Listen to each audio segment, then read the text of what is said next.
How could you do this after everything? I didn't mean for this to happen. Excuses, you knew better. Please stop this. You did this. I warned you. No, I didn't. It wasn't me. Liar, I saw you. 3 wives, 3 different women, all broken, all gone. And Mama Abena celebrated every single one of them leaving, until one ordinary evening, she heard her son using the exact same words on wife number 4, and something inside her finally cracked. Let me tell you this story. There are mothers who love their children, and then there are mothers who love their children so completely, so totally, so without boundary or limit, that the love itself becomes the danger. Mama Abena was the second kind. She was not a bad woman. Anyone in the village of Abokobi would tell you that. She was the woman who brought food to sick neighbours. She was the woman who sat with widows on their worst nights. She was the woman whose compound always smelled of something warm and cooking. But when it came to her son Zuki, something changed in her. Something that had no name. Something that felt like love but operated like armour. Like she had decided from the moment he was placed in her arms that nothing and nobody would ever hurt this boy, not even the truth. Zuki was her only son, her first child after 2 daughters. In the village of Abokobi, a son meant everything. He meant your name continued. He meant someone would pour libation at your grave. He meant you had not come to this earth empty-handed. So Mama Abena poured everything into him, and Zuki grew up knowing it. He was 12 years old when his teacher, Mr. Asante, sent a note home. Zuki had been caught cheating in an examination. The note was respectful but clear. There would be consequences. Mama Abena went to that school the next morning. She did not go to apologize. She went to explain why her son would not be punished. Zuki is a bright boy, she told Mr. Asante in front of the other teachers. If he copied someone's work, it is because your examination was too hard. You are setting these children up to fail. Mr. Asante looked at her for a long moment. He looked at Zuki standing beside her. Zuki was not ashamed. He was watching his mother with something close to admiration. She was fighting for him. She always fought for him. That was the lesson he learned that day. Not that cheating was wrong, but that his mother would always come. The years passed and the pattern repeated. Zuki failed a class. Mama Abena blamed the teacher. Zuki fought with a neighbour's son. Mama Abena said the other boys started it. Zuki lost a job after 3 months. Mama Abena said his boss was jealous of him. Always someone else. Never Zuki. Auntie Efua, Mama Abena's older sister, visited one dry season and sat with her in the compound after dinner. The children were inside. The night was quiet. "Sister," Auntie Efua said carefully, "the way you carry that boy on your back. He is 20 years old. When will you put him down?" Mama Abena looked at her. "You don't understand a mother's love." Auntie Efua said nothing more that night, but she remembered those words. Years later, when everything had broken apart, she would remember them again. That evening, Zuki came home with his face bright and his chest forward. "Mama," he said, "I have found someone. I want to marry her. Her name is Binta." Mama Abena looked at her son. She smiled, but behind the smile something moved, something old and protective and not entirely good. "Let me see this girl first," she said. Binta came to the compound on a Saturday morning. She wore a simple yellow dress. She carried a wrapped gift for Mama Abena, groundnut cake made by her own hands, wrapped in cloth the colour of sunset. She knocked at the gate and waited. When Mama Abena opened it, Binta went down on both knees in the red dust and greeted her with her whole body. "Good morning, Mama.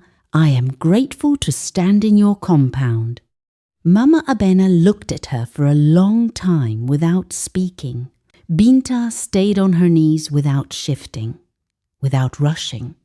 She had been raised well, and she knew how to wait. "Come inside," Mama Abena said finally. The morning went carefully. Binta helped without being asked. When she noticed the firewood was low, she brought more without announcing it. When Mama Abena was cooking, she asked questions.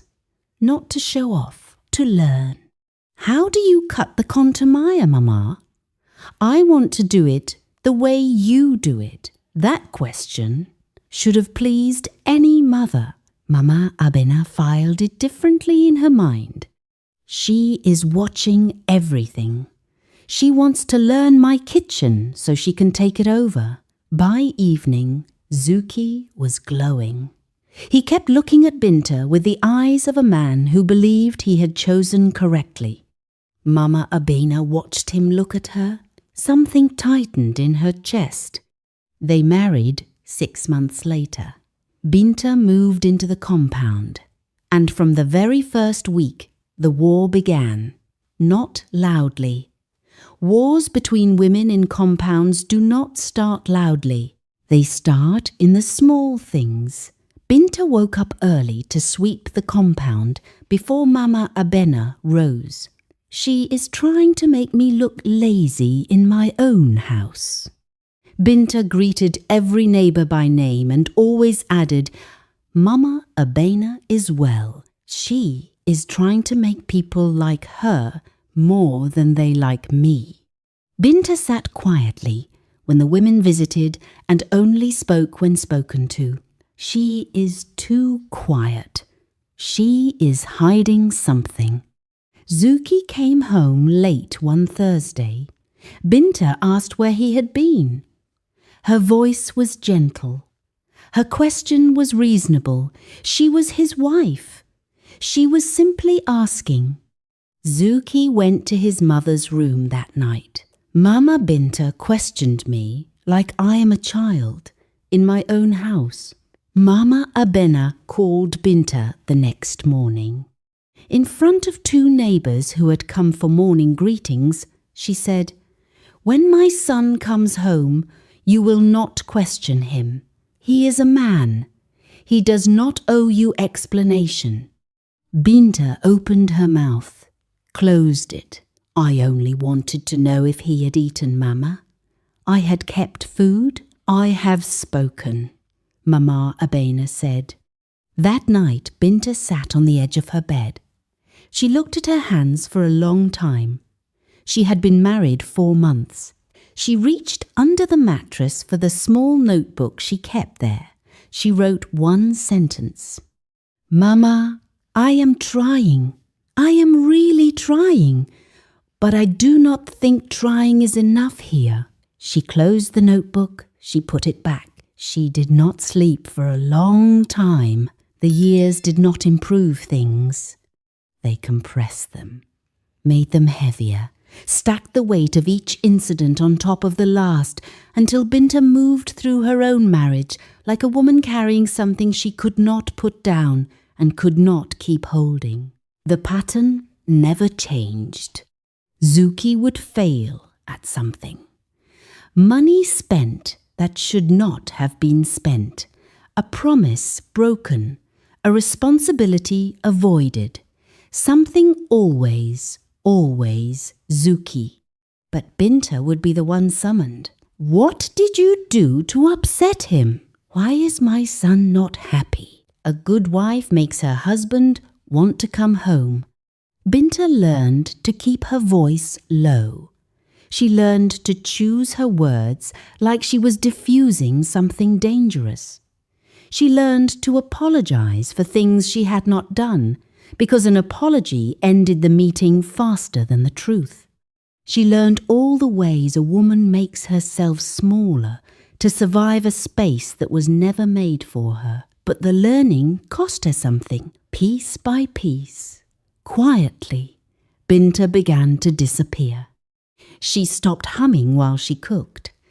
The neighbours noticed before Zuki did. She stopped planting things in the small garden at the side of the compound. The soil stayed bare. She stopped asking Zuki about his day.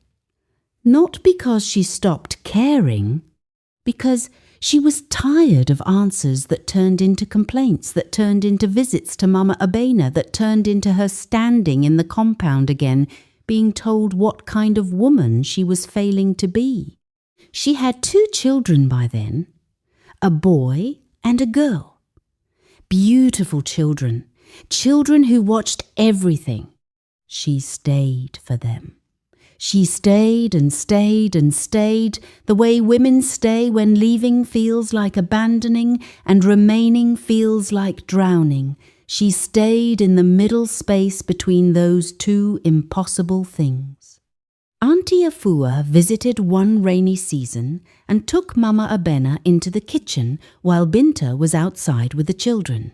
"Sister," her voice was quiet, "I am watching that woman. She is not the problem here." Mama Abena stirred the pot. She has always had a sharp tongue. "I have been here 4 days," Auntie Afua said. "I have not heard it." "You don't live here." "No," Auntie Afua said. "But I have eyes." Mama Abena did not respond. Binta left on a Tuesday. No dramatic scene, no shouting, no final confrontation. She packed 1 bag while Zuki was at his mother's house for the evening. She called a taxi from the neighbour's phone. She dressed the children. She held their hands. She walked out of the gate of that compound for the last time while the compound was quiet and the mango tree was still and the swept red earth said nothing. When Mama Abena heard, she stood in her doorway for a long moment. Then she said, "Good, now my son can breathe." But the compound felt different that evening. She couldn't explain why. She swept a part of it that was already clean and went inside early. She did not think about why. Not yet. Zuki married Asha 14 months later. Mama Abena was involved in every step of the choosing. She visited Asha's family first. She asked the right questions. She observed the way Asha sat, the way she spoke, the way she treated her own mother. "This one is different," she told her neighbour Adoir Mensa. "Softer. She knows how to respect." Binta was the problem all along. Asha was 26. She was gentle in the way of women who have been told since childhood that gentleness is survival. She called Mama Abena Mama from the first day. She did not ask questions. She did not express opinions unless asked. She laughed quietly when Zuki told stories, even when the stories were not funny. Mama Abena watched all of this and felt confirmed. You see, it was always Binta. Binta and her sharp edges and her quiet judgments. Asha knows how to be a wife. The first 6 months were peaceful. Mama Abena slept well during those months. Then the 7th month arrived. Zuki came home late on a Wednesday with his breath, telling the story of where he had been. Asha said nothing. She warmed his food and set it before him and went to bed. In the morning, Mama Abena heard Zuki complaining about the compound money. He had borrowed from it. It was short.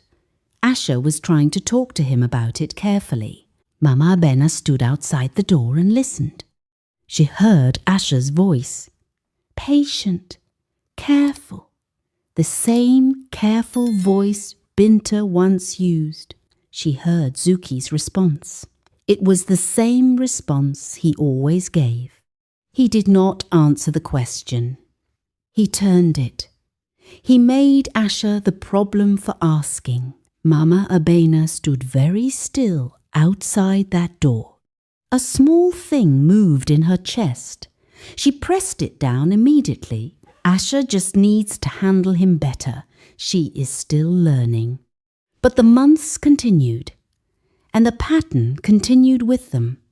Late nights, missing money, complaints to Mama Abena, summoned wife, subdued wife, temporarily peaceful compound. Then the cycle again. Asha left 11 months after the wedding. She did not send a message. Her mother came to the compound with 2 of Asha's brothers. They were respectful, but they were not asking permission. They packed Asha's things in 1 hour. Asha kept her eyes down the entire time. At the gate she stopped. She looked at Mama Abena. She did not say anything, but her eyes said something.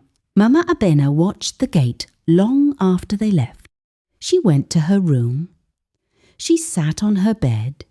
She sat there for a long time doing nothing. She thought about Binta. Not with anger this time. Just thought. Just memory.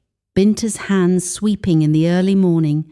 Binta's voice saying, "Good morning, Mama," for years without missing a single day. She got up.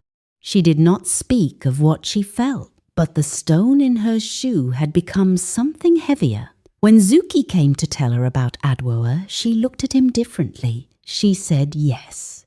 But something behind her eyes had already begun asking a question she was not ready to answer. Adoir was 24 years old, and she arrived in the compound with hope so visible it almost hurt to look at.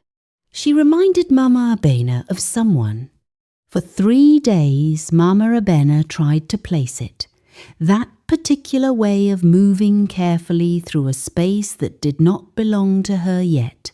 That specific way of watching faces to learn what was safe and what was not.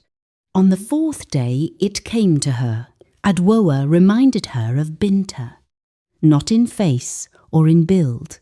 In something less visible, in the eyes, in the quality of trying, in the particular kind of hope that belongs to a woman who does not yet know what is waiting for her. Mama Abena said nothing, but she began to watch differently. She had always watched.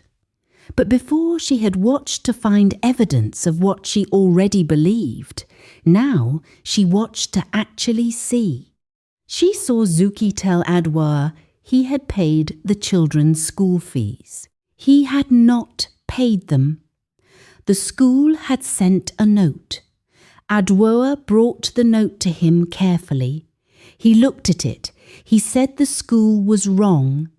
He said he had paid. He said Adoir was listening to troublemakers. Mama Abena was sitting on the veranda when this conversation happened. She knew the fees had not been paid. She knew because Zuki had asked her for the money 2 weeks ago, and she had given it to him, and he had not mentioned school fees once. She did not know what the money became. She sat on the veranda and said nothing, but she knew. For the first time in her life, she knew something clearly and did not defend against it. The knowledge sat in her like cold water. Binta's mother came to the compound one afternoon to collect a pot she had left there years ago, a simple clay pot. She stood at the gate. Mama Abena went to meet her. They had not spoken in 4 years. They were 2 old women at a gate with a pot between them. Binta's mother looked at Mama Abena for a moment. She spoke without anger, without triumph. She spoke with something worse than both. She spoke with pity. Mama Abena, I hope your son has found peace. She took her pot and walked back down the path. Mama Abena stood at the gate until the figure disappeared. Pity, not anger, pity. The kind of pity you give someone you have stopped expecting anything from.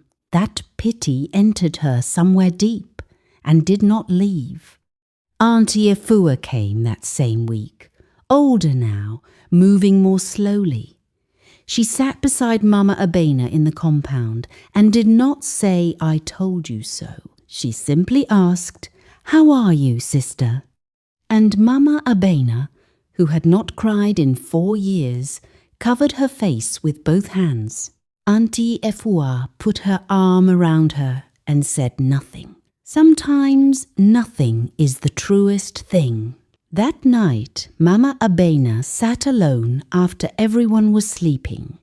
The names moved through her mind like water moving over stones. Binta, Asha, Adoir, 3 women. 3 different women. Same compound, same man, same result. She sat with that for a very long time. It was an ordinary evening. The kind of evening that does not announce itself as important. The light going down slowly behind the trees. The neighbours' children playing somewhere beyond the wall. The smell of evening fires starting. Mama Abena was sitting outside in her wooden chair under the mango tree. She was not doing anything, just sitting. She had found herself doing that more recently, just sitting. Zuki was inside. She could hear his voice through the open window. He was on the phone. She was not listening. She was watching a bird on the compound wall clean its feathers with great concentration. Then a word reached her, a name, a woman's name she had not heard before. She was not listening.